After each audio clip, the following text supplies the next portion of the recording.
Olá a todos, sejam muito bem-vindos a mais um vídeo. Eu hoje venho-vos falar no livro Os Contos de Giuseppe Tomasi di Lampedusa. Este autor é o autor de O Leopardo. E o Leopardo, por acaso eu tenho aqui, está aqui. O Leopardo é este livrinho.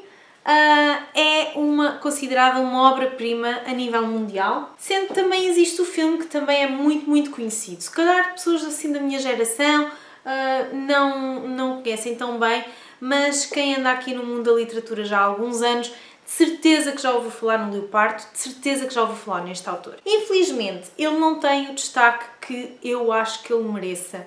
É um daqueles autores extremamente subvalorizado e eu acho que ele realmente merece. Claro que eu tenho uma ligação com este autor um bocadinho mais especial, porque ele é siciliano, como eu, e portanto eu sempre que vejo autores sicilianos, eu acho que a Sicília é uma ilha recheada de bons talentos e a nível cultural é uma coisa extraordinária. E então eu ando sempre assim a ver autores e músicos e etc. que sejam de lá. E claro que eu tinha que ler Giuseppe Tomasi di Lampedusa, mas ainda não li o Leopardo, nem vi o filme, porque eu não quero ver o filme sem ler ainda o livro. Mas quero muito ler. Mas li estes contos. Quando este livro saiu, eu soube que eu queria logo. E este é daqueles livros que eu vou-vos dizer, se vocês gostam de livros bem escritos, este é daqueles livros que vocês leem e depois no final pensam, porquê é que eu às vezes perco tempo com escritores que não sabem escrever? Porque ler estes livros, estes contos podem não ser nada de extraordinário, até já vos vou falar um bocadinho, mas em termos de escrita são realmente extraordinários mesmo, é daquelas coisas que nós lemos e sabe bem. Eu gostava de saber escrever assim. Porquê que eu dizia que estes contos não são extraordinários? Porque isto não é um típico livro de contos, mas é um livro que para quem gosta de boa literatura e de bons autores é um livro extraordinário. Ele começa logo no prefácio, por o prefácio ou de um sobrinho ou de um neto, já não me lembro muito bem dele, que fala um bocadinho, este autor faz umas breves notas sobre o caso Lampedusa e vai falar um bocadinho na história dele, mas muito rapidamente. E nós, acabados de ler isto, ficamos com uma vontade incrível de conhecer mais coisas do autor. Depois, o que acontece aqui é que ele vai fazer um conto chamado Recordações de Infância. Ou seja, isto não é aqueles contos que nós lemos e ficamos, ai que história tão interessante, não.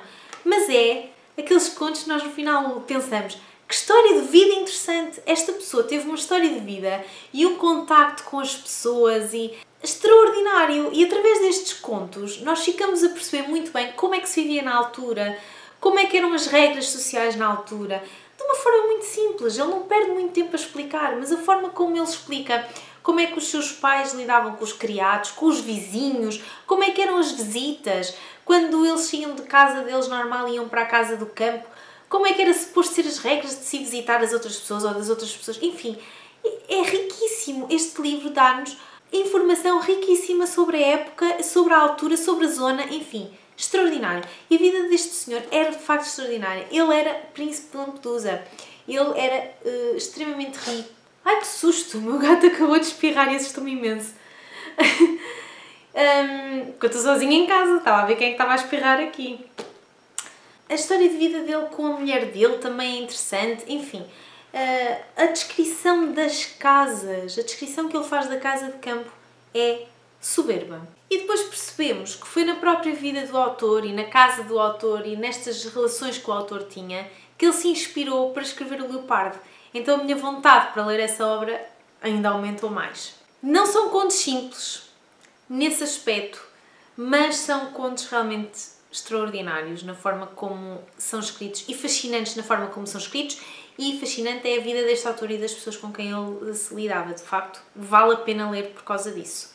Eu não me canso de falar na escrita do autor, mas também se nota o estudo que o autor tinha e a forma como ele era letrado e como estudava claramente e como era, sem dúvida, intelectualmente superior a muitas das pessoas com as quais ele de facto deveria lidar. E depois vamos falar nesta capa a sério. Que capa extraordinária, maravilhosa. Apesar de tudo, o meu conto favorito neste livro é o último, que se chama A Sereia. E eu gostei muito dele, não é o último, é o penúltimo, porque é um conto aqui que acaba por misturar de facto um bocadinho de realidade com realismo mágico, é muito interessante. Por fim, queria-vos dizer que para além do livro em si, temos muitas notas, temos imagens, temos agora uma participação especial também do meu gatinho.